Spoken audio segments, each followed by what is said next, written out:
Hello, iluminadas e iluminados, tá fazendo uns 2 graus positivo e tá de noite, eu tô na rua e eu vou falar de um lugar do Brasil extremamente importante, onde eu nunca fui antes, chamado Indaiatuba. Ai, ai, ai. Hello, iluminadas e iluminados, sejam bem-vindos. Antes de eu falar da importância geodésica, universal, cosmológica de Indaiatuba, eu queria fazer uma reclamação. É uma reclamação dos meus gurus. E os meus gurus, eles têm facilidade de ensinar o Dharma, além das capacidades deles infinitamente maiores do que as minhas, eles têm uma facilidade extra que eu não sei se eles contabilizaram, que é que eles são homens velhos. E eu tô velho, assim, mas eu não sou tão velho. Então, assim, quando eles vão dar ensinamento, eles sempre têm uma história. Ah, é porque há 80 anos no Tibete, porque há 5 vidas passadas, lá fulano de tal. Ah, na minha vida passada aconteceu isso e aquilo. Então, assim, quer dizer que eles podem contar histórias verídicas com mais facilidade para ilustrar os ensinamentos, porque todas as pessoas estão mortas. E no meu caso, eu também tenho muitas histórias, mas todas as pessoas estão vivas, me seguem e estão no canal e assistem os vídeos e se conhecem, assim, estão todos vivos e todos na mesma rede de relacionamento. Então esse é o meu primeiro desabafo e eu queria contar então a história de Indaiatuba. Uma história bem bobinha, mas antes de falar de Indaiatuba mais uma vez, uma coisa que eu já disse várias vezes no canal, mas eu acho um ensinamento muito bonito e muito precioso, que é a gente se lembrar da bondade do refúgio e da bondade das 3 joias, que são a nossa fonte de refúgio. Então, em relação às 3 joias, como eu já disse várias vezes, e está lá nos textos de Bodhisattva, acho que no Avatamsaka Sutra, se não me engano, quando os seres precisam cruzar um rio, a bondade dos Budas e Bodhisattvas se manifesta como uma ponte. Quando as pessoas estão cansadas, Buda se manifesta como cadeira. Então, de uma certa maneira, na prática Mahayana e também na prática Vajrayana, todo o benefício que nós colhemos e usufruímos vem da bondade do Guru, da bondade dos Budas, dos Bodhisattvas e do refúgio. Dessa perspectiva também, que eu já falei várias vezes, tudo que é verdade, todas as palavras de sabedoria, independentemente da fonte onde nós escutamos, são palavras de Buda. E nesse sentido, como também já falei outras vezes, quando a gente, seja na letra de uma música, seja num livro de filosofia, seja num TED Talk, enfim, em qualquer fonte, quando aquilo nos beneficia de uma maneira verdadeira e significativa, são palavras de Buda. Então, nesse sentido, até através dos memes, Buda fala com a gente. Se a gente tiver o karma e os ouvidos para escutar o som do vento, as coisas que nós vemos, enfim, a partir de qualquer um dos fenômenos e do nosso contato, né, fenomênico, através da visão, dos sentidos, né, do contato sensorial, a gente nota, em algum dia vai notar e se aproximar e se aproxegar, assim, da presença de Buda, das 3 joias, do refúgio e da natureza da existência e da natureza dos fenômenos.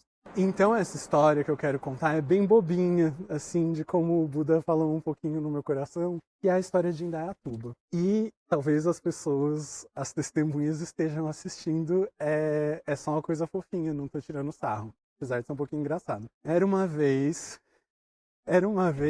o Guru veio para a Europa para uma temporada de ensinamentos. E veio um grupo do Brasil, de amigos muito queridos, discípulos da mesma sanga, um grupo grande, eu acho que eram umas 13 pessoas, participar desses ensinamentos aqui na Europa, que duraram, não sei, 2 semanas, algo assim. E o Guru, na Europa, não ficou num lugar só, ele foi meio que pingando nos centros, nos monastérios, nos lugares. Então, nós fomos seguindo atrás, então nós fomos na Suíça, fomos em vários lugares da Suíça, fomos na França, fomos na Alemanha, fomos em Liechtenstein, e onde mais? Fomos em vários países, e em alguns desses países nós fomos para a Áustria também, e fizemos paradas diferentes. E tudo bem, não é sobre o ensinamento em si. Foi sobre uma coisa que eu reparei, que tinha um casal, eu nunca fui para Indaiatuba, mas esse casal era a primeira vez que eles estavam viajando para cá. E a gente estava na Suíça, em algum lugar, aí um apontava e falava, olha, não sei o que, olha ali, tem uma bicicleta, é em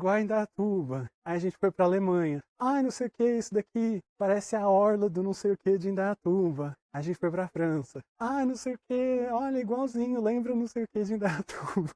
E eu fiquei escutando aquilo em silêncio, mas assim, dentro da minha mente tá ecoando até hoje, mas na hora eu não falei nada. E aí eu fiquei, meu Deus, eu saí assim, eu saí rodando o mundo e tudo que eu buscava às vezes estava lá em Indaiatuba, sabe? Pra que eu gastei tanto tempo, tanto dinheiro rodando o mundo se estava tudo lá em Indaiatuba?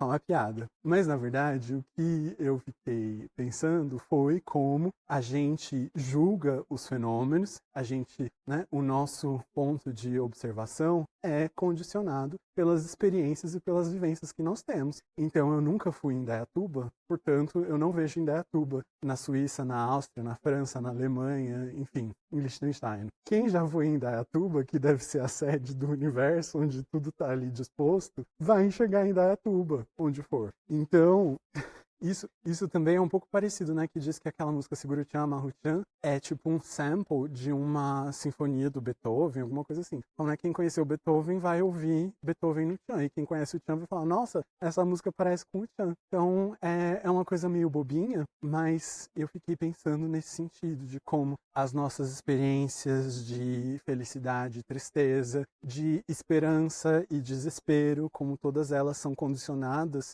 e partem do nosso ponto de vista, que às vezes a gente tem, que é o nosso único referencial, né? Mas aí, às vezes, você descobre que tem outros lugares, enfim, eu tenho certeza que para eles, e eu não estou falando de um ponto de vista de demérito cultural, que Indaiatuba vale mais que 5, 6 países da Europa e nem vice-versa. Não estou falando de uma ótica colonialista e de uma ótica elitista, mas assim, quando a gente está nas situações da nossa vida e a gente tem crenças muito absolutas de bom e ruim, favorável e desfavorável, também vale a pena a gente observar se a gente não está numa perspectiva pequena, que a gente às vezes ainda está preso lá em Indaiatuba e tem às vezes um mar de oportunidades ao nosso redor. Então é uma coisa que ficou na minha cabeça e eu sempre tive vontade de contar essa história. Um abraço para os amigos que eles não moram em Indaiatuba, mas devem ter alguma passagem por lá. É isso. Espero que vocês tenham um bom ano, um feliz ano novo, de muitas alegrias. Eita, eu acho que tá tendo algum carnavalzinho, que eu tô ouvindo uma... Enfim, tchau, tchau.